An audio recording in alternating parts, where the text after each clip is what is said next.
you who are joining us on Zoom. We just like to give it a moment for everyone to load into the system. So if you'll be patient with us, we will get started momentarily.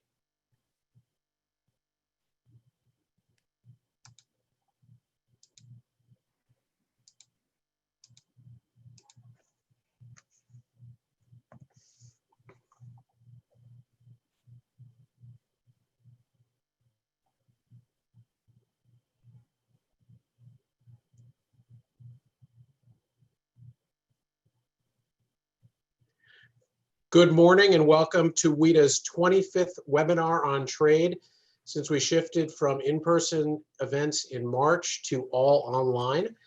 In that time, we've had over 2,000 unique viewers and nearly 7,000 viewers overall on Zoom and almost double that amount on YouTube.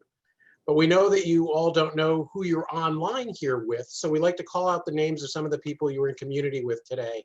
So welcome today to Ann Murphy with Cargill, Linda Dempsey with CF Industries, Jonathan Gold with the National Retail Federation, and an old friend of the Congressman's, Bill Lane with Trade for America and a longtime Caterpillar. Welcome to Ann, Linda, Jonathan, and Bill, and welcome to all of you. Before we get into today's event, we want to remind everyone that we're in the process of interviewing all the candidates to be Director General of the World Trade Organization. We've held 3 of these sessions so far and have 3 more scheduled over the next 2 weeks.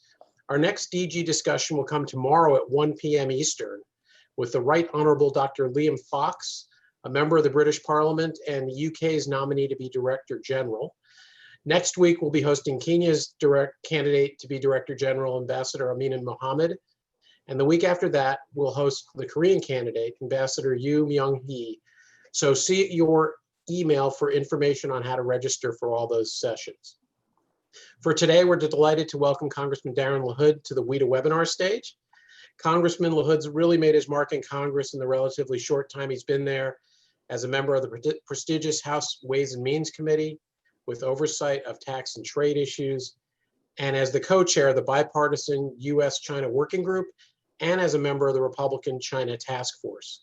I won't go into extensive detail on the Congressman's biography, which you should have all received in an email this morning if you're watching on Zoom.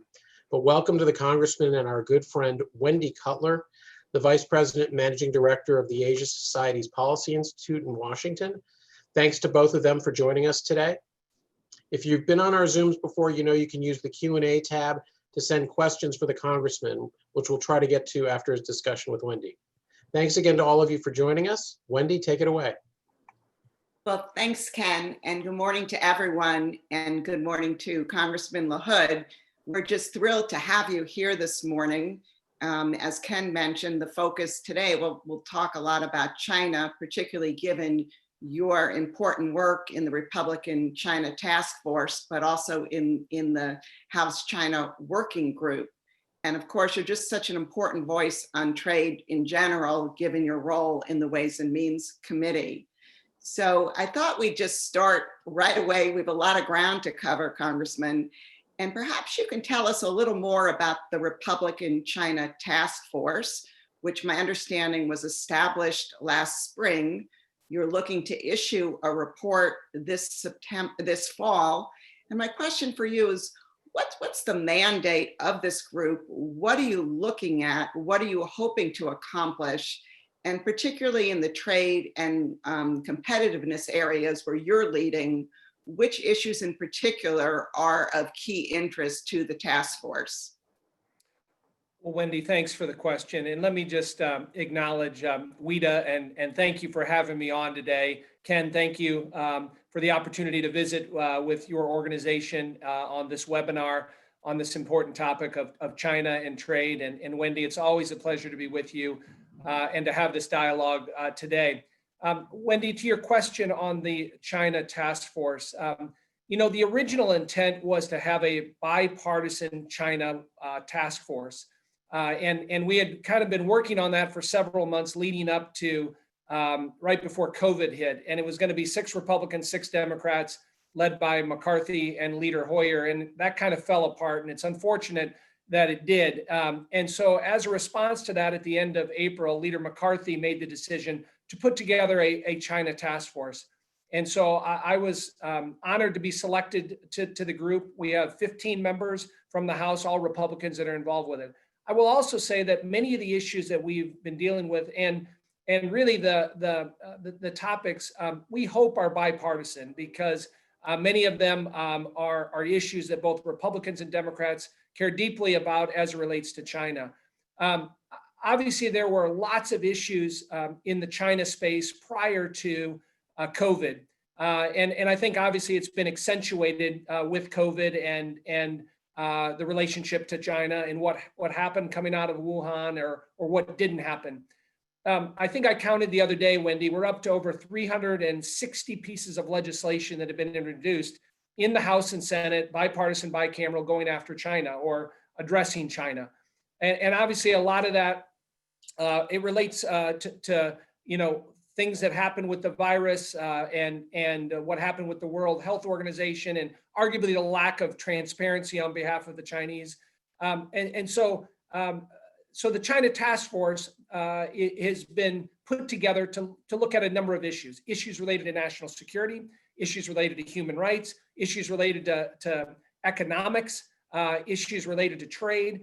And so we've broken it down into 5 pillars or 5 subcommittees. And we've been basically meeting almost every other day during the week, all through Zoom or electronic measures. And we are tasked with coming up with a comprehensive report that we will issue at the end of September that's going to lay out some policy directives, proposed legislation, and looking at what can be done in the China space. Now, I'm again, as I mentioned, I'm honored to be a part of it. We have a diverse group on the task force. We have a lot of China hawks, as some people might describe them. We have some, human rights hawks. We have folks that are very interested in the economic part of this. But thus far, I have found that it's been very worthwhile, very substantive. And again, hopefully our report will reflect that at the end of September. I would also mention this on the economic side, Wendy, which I have been focused on. We're looking at a lot of things, issues related to supply chains, which is an important topic, and things that have come up related to that. I think there's an acknowledgement that during COVID, there were some vulnerabilities that the U.S. felt as it related to PPE, being reliant on China, generic drugs, pharmaceuticals, and a lot of the medical supplies. So we're looking at that. We're looking at a number of these Buy America provisions, which have become very popular, again, on both sides of the aisle, and then also on decoupling and the pros and cons of that. And so anyway, those are a number of the issues that we're looking at. Obviously, issues related to Hong Kong, what's going on with the Uyghurs and the re-education camps and the labor issues there. So obviously with China, there is always an abundance of topics. And of course, Wendy, as you're well aware, this all coincides with the phase 1 obligations that are in place, right? That went into effect on February 14th of this year, remains in place now, but obviously there's a lot of discussion and talk about that. And so we will continue to work through our task force subcommittees and again, build on the report that we will again issue at the end of September. So that's a little bit about how the task force operates and what we've been up to. Okay, well, it sounds like you're quite busy, and I'm sure there's a lot of material to be working with and a lot of issues just even under the pillars you're responsible for. Maybe we can then move to the phase 1 deal. You raised this. I know you're from your constituency includes a lot of farmers, and there has been a big emphasis on increased purchases of farm products by China. How would you evaluate Chinese implementation of the phase 1 deal over the past 5 months, both with respect to the purchases side, but also with respect to the rules, IPR, agriculture, non-tariff measures, forced technology transfer? Do you think the US and China are headed in the right direction on this deal, or are you worried about it? I'm a bit worried about it, Wendy. I think there's been some positiveness, but I don't think things have progressed as quickly as maybe some of us had thought. And I know COVID interrupted some of that too. But I'll just, on the ag side of it, if you look at roughly China's obligated and is committed through the agreement to buy upwards of $200 billion in U.S. products by the end of the year. About 50 to 60 billion of that, Wendy, is agriculture products. That's a lot of corn and soybeans that the farmers in my district produce. And then there's a lot of other commodities, wheat, sorghum, and other things. China is making decent progress. They've made some big purchases with corn and soybeans and some other commodities, and that's a positive and that's a good thing. But they still have a ways to go between now and the end of the year.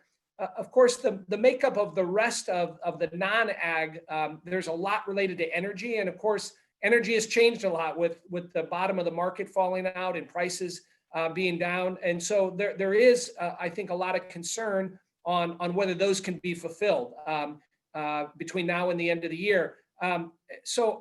Listen, I think it's on the ag side of things, I think it would be a mistake to pull the plug. Of course, we've heard some folks in the administration, we've even heard the president talk about pulling out of phase one. Again, I think it's a mistake politically. I think our farmers would be devastated if they don't have the ability to sell to China with prices where they are with a lot of our commodities. Obviously, a lot of the real enforcement mechanisms are in phase two, and you obviously don't get to phase two unless you complete phase one. And so I do give Ambassador Lighthizer a lot of credit for keeping it on track. I know he has constant communication with his counterparts and specifically with LaHood on the trade deal and kind of trying to keep politics out of it. But if for some reason over the next several months, China is not fulfilling those obligations, I think there's always a chance that the administration could pull the plug. And again, I personally think that would be a mistake, but that's kind of how I see things now. And you mentioned some of the other issues related to technology. I think those are proceeding okay. I think we are waiting on some more substantive details from the Chinese and really putting pen to paper and seeing some real results. So I think they're slowly working through that. With the Chinese, as always, I think it could be done quicker and more promptly. But I think in the next several months here, we will reach some benchmarks that we'll be looking for progress there on a number of those provisions. In the coming weeks, the agreement requires that Ambassador Lighthizer and LaHood, that they take an assessment at their level of the deal, progress made so far. If you had to offer your advice to Ambassador Lighthizer, what do you think he should be telling LaHood about that deal right now? You think he should be offering, positive encouragement, but also, emphasizing more work needs to be done? Should it be more pointed, or, what would you advise? Well, I think we're looking for results. We're looking for, as Wendy, and many people on this call, I mean, the Chinese haven't had the best track record of fulfilling their obligations and doing it in a timely fashion and living up to the standards and rules that have been put in place. So the recommendation would be, we need results. We need to show that you're making progress, that you're meeting these benchmarks, and the requirements that we put in there, they don't mean anything unless there's results there. And so whether it's the continued purchase agreements, which is important, but also being attentive and paying attention to the requirements in the agreement. And again, that dialogue and that communication, trying to keep politics out of that, I know is a difficult thing to do. And of course, I think things have been, complicated because of COVID and the rhetoric that we've heard, obviously from this administration and from the American public as it relates to the virus and how it got out and how all that happened. The Chinese response on that, I think, has again created a lot of anger and animosity in Congress, in the media in some respects, and obviously with the administration. So people are watching that closely. Mm-hmm. I mean, ironically, trade, which was such a contentious issue between the US and China, is a relative bright spot in our relationship now. Who would have ever thought? But it's very fragile, as you mentioned. Maybe we can just discuss phase two a bit. And I guess one question for you would be, what's your understanding on when phase 2 negotiations should begin? Because let's just remember, when phase 1 was completed, the administration announced there would be a phase 2. Those negotiations would be starting, and USTR laid out a list of about 13 subject areas that would be covered. Very important areas really related to more of the structural reforms that are needed: subsidies, state-owned enterprises, cybersecurity, etc. The president, in the meantime, over the past few weeks, has seemed to indicate maybe that he's kind of lost interest in phase 2. But these are really important issues that we need to address with China. So how do you, what's your understanding of when phase 2 will begin and how quickly it could move? Because many people are very skeptical that it will begin before the election. Yeah, I think the Chinese are obviously watching the election like everyone else in the world, and we are too. And obviously what happens or transpires with the election could dictate and change things. Could change things related to phase 1 too, on the purchase agreements and whether those are fulfilled. But I do think, and I know Ambassador Lighthizer understands this, the dialogue and the communication and that conversation has to continue with the Chinese and trying to keep things on track. We worked long and hard to get to the point of phase 1 and phase 2 on that. And I would also say, I'm not a fan of tariffs, Wendy. I believe tariffs are taxes and taxes on businesses and consumers. And I don't necessarily agree with the administration's premising their trade policy on tariffs, but I think what's the default if for some reason phase 1 falls apart or we don't concentrate on phase 2 is, I don't think it's in anybody's best interest to default back to tariffs. And I think that's one thing that I know the administration has talked about is if this deal falls apart, we go back to tariffs, and I don't think the Chinese want that. So I think that's a bit of a deterrence that's still out there, that it's not in anybody's best interest to be in a tariff war. I also would acknowledge that I think it may have been easier on our economy when we were in kind of the tariff war with China over the year and a half prior to phase 1. It was easier to absorb those with an economy that was arguably roaring along and doing well. I think that becomes more difficult, with an economy that's much more fragile, where we have 30 million people unemployed. And I'm not sure we want to go back to that policy or we'll have the same benefits. I think it could be problematic for our economy to do that. So again, I just think about that in the background of if these things fall apart, what's the alternative? And I think that's, again, something that we always need to keep in mind. I mean, tariffs clearly have been the preferred tool of this administration. Let me just ask you, in your task force work, are you looking at other tools that could be used as well? Yeah, listen, particularly on the supply chain issues, and let me just say, from my perspective, these as coming from a state that has, lots of multinational corporations, I tell people I have the largest concentration of Caterpillar workers anywhere in the world. We make a lot of D10 tractors and excavators and mining equipment. And of course, Caterpillar has 29 manufacturing plants in China. They have 4 R&D facilities. But these supply chains are complicated. They're nuanced. We are intertwined with China. And so, when you think about all that, particularly on supply chains, I think the knee-jerk reaction is, oh, we're going to pull up stakes and bring them back to the United States. But there's a cost associated with that, and it's expensive. And I'm not sure. So when the task force is looked at, we've tried to cast a wide net in terms of views and opinions from lots of people, from the business community, from industry, from people that are more China hawks on this, that are advocating for moving back supply chains. But I think it's become apparent that unless the government's going to put up money to move back some of these companies and entities, it's hard to make sense of that. I don't think tax credits or tax incentives are going to do that. And then also from a competitive standpoint, we have to think about, China has a middle class of 500 million that continues to grow. And so there's a market there and a reason why a lot of our companies are there. And what happens when you do pull out? So yes, the answer to your question is we're looking at that. Of course, that bleeds into Buy America provisions and decoupling and those things. I would also make the distinction too, Wendy, that companies like Caterpillar or Coca-Cola or others that have been around in China for 40 years, there's a distinction between them and the tech companies.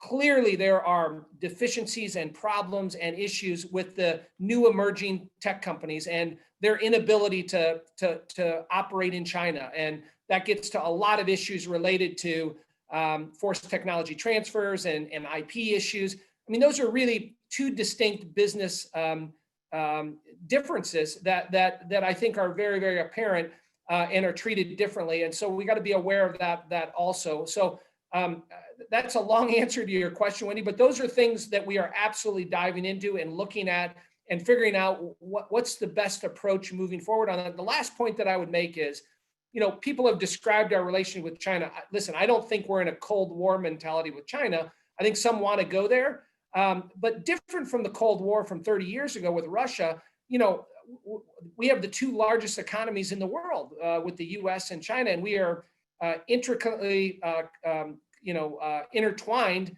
with our two economies. And that's much different than the way it was with Russia and how we went about that. And so, again, I go back to it gets more complicated on how you deal with that. Mm-hmm. I mean, I couldn't agree with you more. These are particularly complicated, and I think you used the word nuanced issues.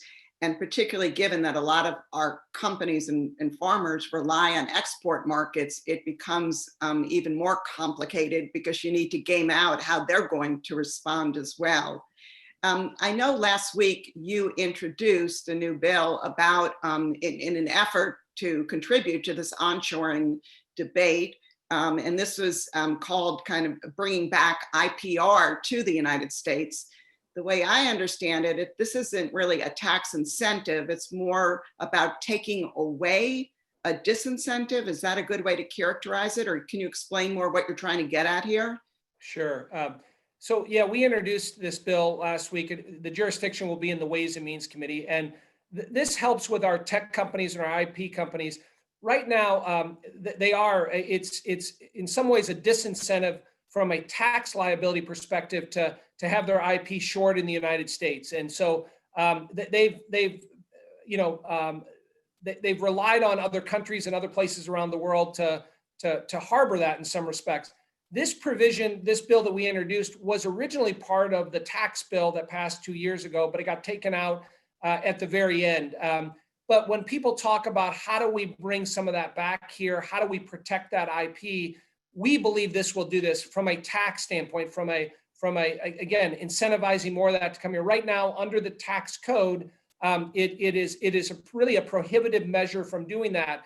And so before, obviously, there's been a little history with this, but we sat down and talked to some of the top tech companies on this particular issue.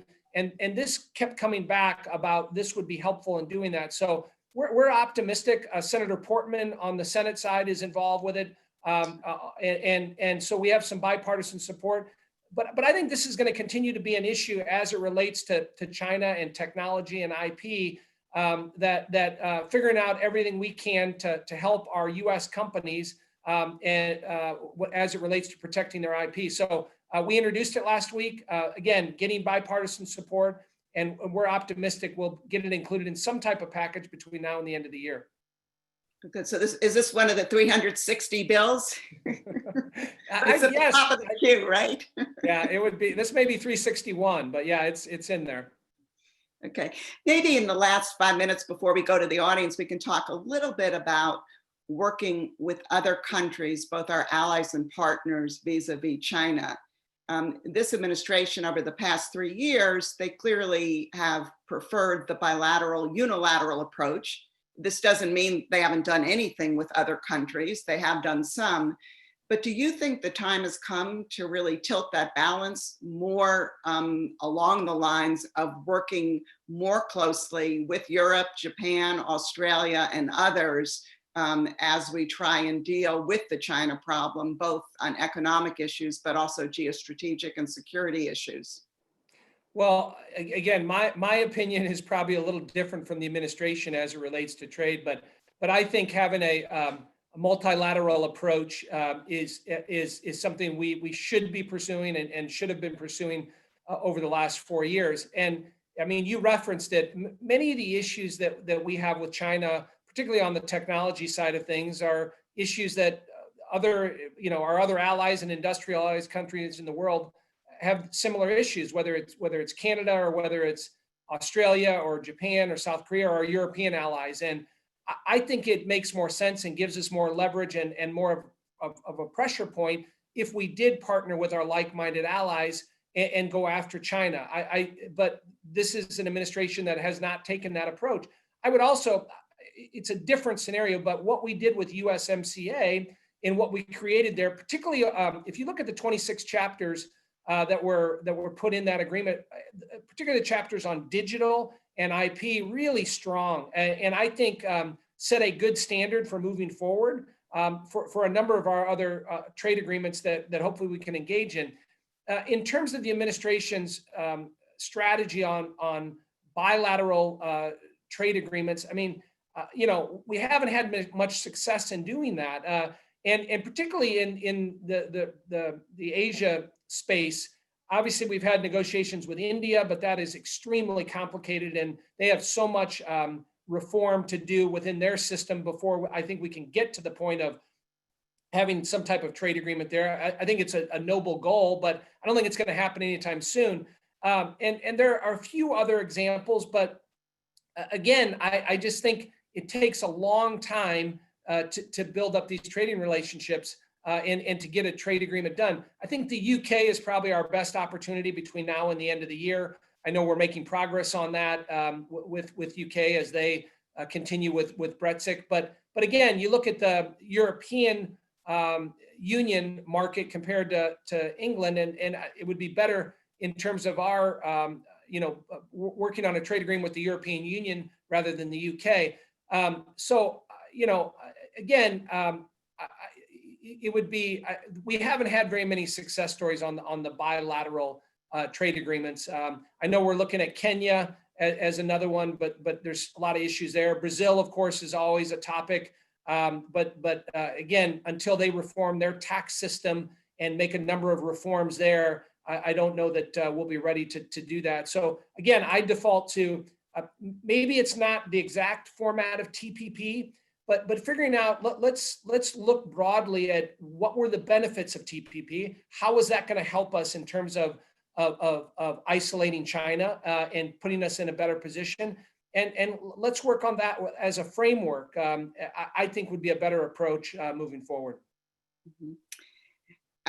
I was going to ask you, because you seem to be leading to a TPP-like approach. It's probably something that the approach is worth looking at, if not, people I know have concerns with the substance and where that landed, but there is something to be said about working with a group of countries. The impact is much greater than trying to do this individually. Quickly, can we just pivot to the WTO? As Ken mentioned at the beginning, we are interviewing all of the WTO Director General candidates. The WTO not only has challenges with dispute settlement and negotiating, now they have to pick a new leader. A lot's on their plate. And frankly, the WTO hasn't been very effective or very instrumental in helping to manage the tensions between the US and China. What role do you think the WTO can play usefully in trying to manage and improve relations between the US and China, and also really improving their rule book so the practices and policies of China are really covered by the WTO? Well, there's a lot packed into that question, Wendy, as it relates to the WTO. But and you have 2 minutes to answer. But it highlights exactly part of the problem and how we wound up at this point. And as you know, separate from the China task force, there's a lot of bipartisan support for reforming the WTO. A couple of my colleagues in Ways and Means, Ron Kind and David Schweikert, have a bill. I know there's work in the Senate going on that. I mean, this is again, everybody recognizes we have to do something. And, just historically, going back to, when China was let into the World Trade Organization in 2001, I mean, the argument at the time was bring them in and they're gonna change, they're gonna modernize, they're gonna become more westernized, and they're gonna live up to the same standards and rules that every other industrialized country in the world. Well, clearly that hasn't happened.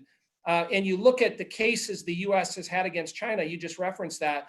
I mean, we've won almost every one of those, but the problem is it takes 1 to 4 years to get a win or to get some change, and businesses can't adapt that quickly when you're waiting 2 or 3 or 4 years to get a result. But again, that's a small point, but it highlights the difficulties with the World Trade Organization and getting them to be more nimble, getting them to be more responsive, getting them to work in a better fashion. So I think you look at that history over the last 19 years, and how do we, again, fix those problems and make the World Trade Organization more responsive and have some more authority on that. And so it's going to take some real reform. It's going to take some creativity on that. Obviously, the leadership at the top, as you referenced, will be important. Somebody that recognizes and acknowledges some of these systemic problems moving forward, and getting to a fix on it. But it is important, and it's kicking the World Trade Organization has become just an easy punching bag for so many people in politics on both sides of the aisle. And again, there's a way to fix that, but it's going to take some, I think, some real comprehensive changes to do that. So I know I'm talking broadly about that, but those are just kind of my thoughts and perspectives. Okay, thank you. Ken, do we? Hello, hi. Hello. Thank you. Thanks. I can keep going on. I've been there. I'm just hanging out in the background, Okay. in my fake Zoom background. Thanks, Congressman. We have quite a few questions that have come through. I'm going to try to bunch a few of them up, consolidate them a little bit. 3 or 4 of them are about the task force, and what we might expect a little bit. One opening question, and again, just give me a sec, is are there going to be any opportunities for public input? Are you going to hold hearings or solicit input from the public? And then as far as the recommendations are concerned, do you believe that there will be some recommendations on follow through on the trade agenda with China as part of the recommendations? How are you coordinating with the administration on the recommendations of the task force? And then finally, on the Belt and Road Initiative, are there some ways that policies of the U.S. government can help the U.S. be competitive with the BRI? Thanks for that, Ken. A couple things. I do believe we will have some type of format or ability for the public to weigh in towards the end. I need to confirm that, but we should. I know we've just kind of initially talked about that, but some type of public forum. I know we had several weeks ago, we had a kind of a member day all day where any member, obviously, that's not on the task force, Republican or Democrat, could come and talk about bills or issues. So something similar to that, I think, with public input would be helpful. And if that's not in the queue, I think that's something that I would recommend. And I will also just say to your membership too, Ken, you can look at the members of the task force and the 5 pillars. We're happy to get that to you. But, reaching out and having dialogue with members of Congress or setting up a Zoom call individually, I would recommend that too. If you have concerns about the direction or where it's going, or making sure that your membership is heard on a particular issue, now is the time to do it, between now and September. So I would recommend that. In terms of coordination with the White House, we've had a number of meetings at the White House. Several weeks ago, the task force went down to the old executive office building for a full day. We had Kudlow there, we had Lighthizer, we went to Secretary Pompeo had us at the State Department for a formal briefing there with his top staff. And so the administration is engaged. Obviously, the National Security Council, Matt Pottinger, has been active. And so Yeah, we've had access and good dialogue and good discussion with the White House, and I think that will continue as we put together our recommendations and work with them on that. So thus far, it's been good. And then I know you mentioned the Belt and the Road. Yeah, that is something that we've looked at extensively and continue to look at that on what should be the U.S. response to that, how worried we should be about that, how impactful that's been. We've explored a lot about the debt financing that obviously China has done with a lot of these third world countries, and what the ramifications of that are, and what's the alternative? What should we be doing as an alternative to that in terms of a response? We've talked to people from the World Bank and the and XM Bank and looking at other options on that, but that clearly is a topic that is of concern and of interest to a lot of our members on it. Great. And I will say, if you need a platform for the task force to hear from the community about their views, we're happy to lend the WITA platform to you for that. I'm sure Wendy would be happy to help participate as well. So we have several questions have come in about TPP, which I know that, of course, Wendy has a lot of interest in as well. Do you see that as an opportunity to create alternatives for the China market for the United States? That comes from Matthew Schaefer, who many of us know. And then also, would expanding trade with countries like Vietnam and India also be alternatives to China as well, in addition to the TPP? And of course, Vietnam was part of the original TPP as well. Yeah. Let me just take the last part of that first. Yeah, I mean, those opportunities with Vietnam and Singapore and India, those are opportunities. I think the difficulty is the standards and the thresholds that Lighthizer and the administration wants to have as part of these agreements. And they're looking, again, you look at how they describe it as kind of free or reciprocal trade agreements and fair reciprocal trade agreements, and what those means in quote, not being taken advantage of.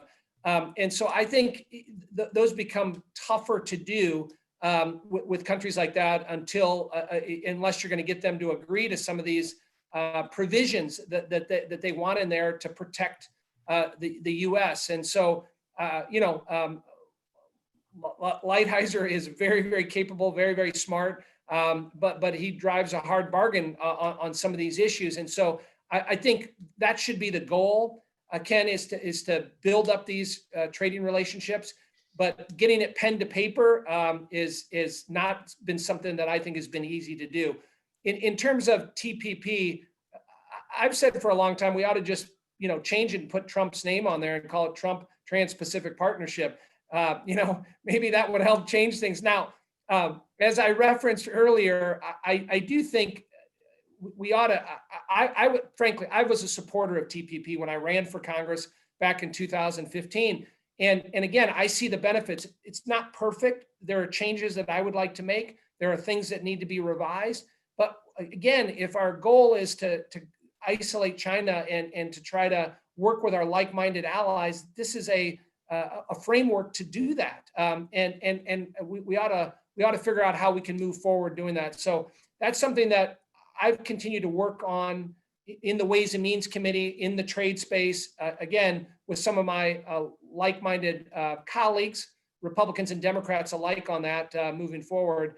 But obviously I'm not confident, Ken, that this administration, if they win election, is going to, reverse course and come back to TPP. Remember, they tore it up on day one and made a statement on that. So if there's a change in administration, it'll be interesting to see which direction we go. Thank you. Ken, if sorry, I Wendy, could go just ahead. add on that, just because I am with the Asia Society, I'm writing a paper now about what a roadmap for TPP could look like going forward. And I've interviewed recently a number of former TPP and current TPP officials in the various governments of the countries that are members of CPTPP. And it is really heartening that they really want us back. And many countries are even open to updates and revisions that we might need in order to chart a return. So I just wanted to share that. Good to know, Wendy. Wendy, whatever Wendy says about TPP, I listen. A couple questions have come in related to supply chains and how companies manage, one from Ann Murphy with Cargill, another from Frank Gruber. And their questions sort of are, what advice would you give to companies on how to navigate it while these ongoing tensions between the US and China? And sort of related, what advice might you give to companies in Illinois who are both exporters and importers in how to navigate in the midst of these ongoing China-US trade tensions? Yeah, the second question is a complicated one, but on the supply chains, I think this is going to continue to be a topic, and I referenced a little bit earlier. Different companies, different business entities have different supply chains as it relates to China, but I think educating members on how you're affected by altering supply chains and what that means. I think that dialogue, that discussion is important on that. And I do think, I don't know if you saw earlier this week when the Senate Republicans introduced their HEALS Act or the next stimulus, there is a couple provisions in there related to China on supply chains in the generic drugs and pharmaceuticals and PPE. And they've put, I don't have all the details yet, but they've put some incentives in there for bringing back those supply chains in terms of tax credits, and they're fairly significant in terms of the monetary value. Now, whether that'll be enough to bring them back, it'll be interesting to see how companies react to that. But I think you're going to see more of that in terms of looking for an avenue or a narrative that makes sense economically to bring those back, particularly in that space. So I think that's one area to look at to see whether that happens there, and whether there's movement there.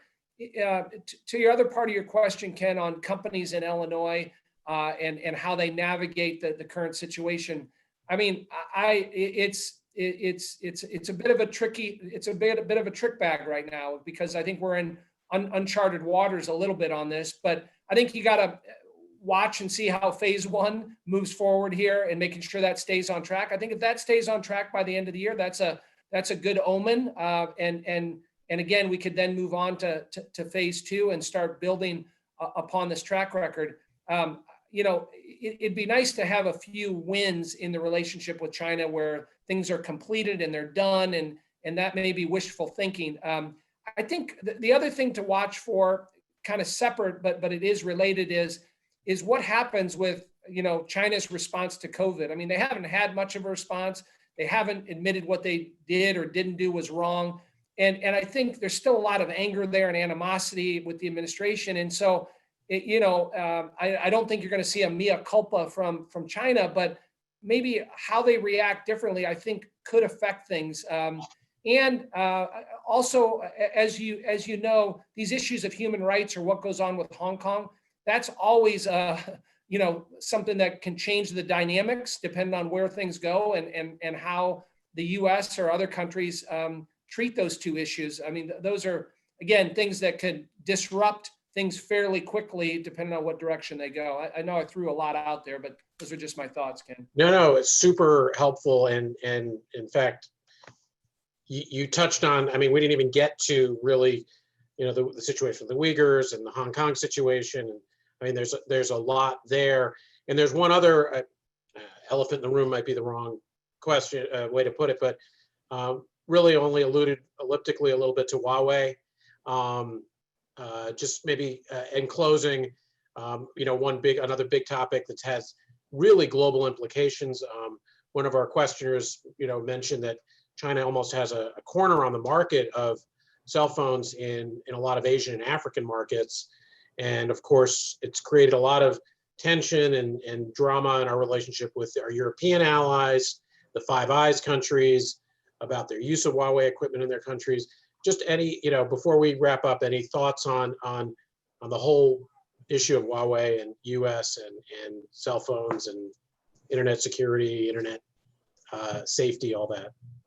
Yeah, well, I guess my initial comment is, and this shouldn't surprise you, but man, in our meetings with Secretary Pompeo and his team, I mean, this was, I mean, something that was a real focus of them in terms of our competitiveness and what's going on in the technology space, and particularly as it relates to Huawei and the pushback.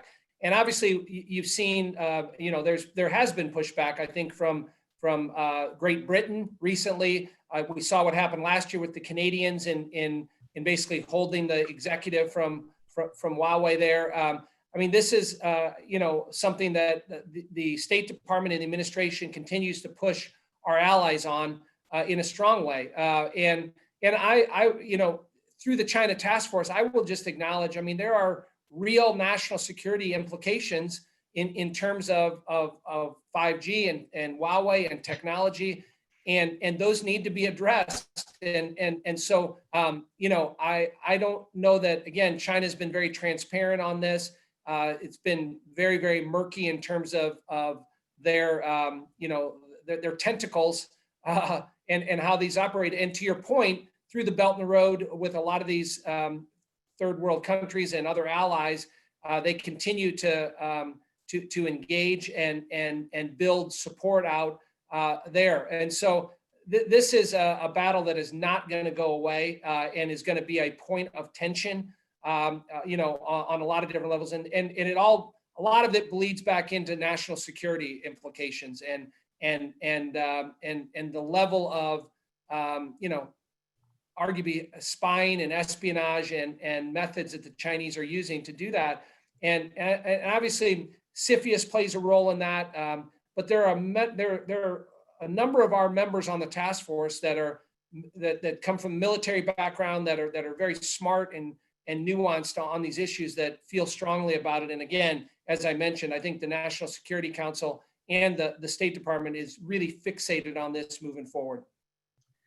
Well, thank you, Congressman. Really appreciate it. Wendy, any final thoughts or words?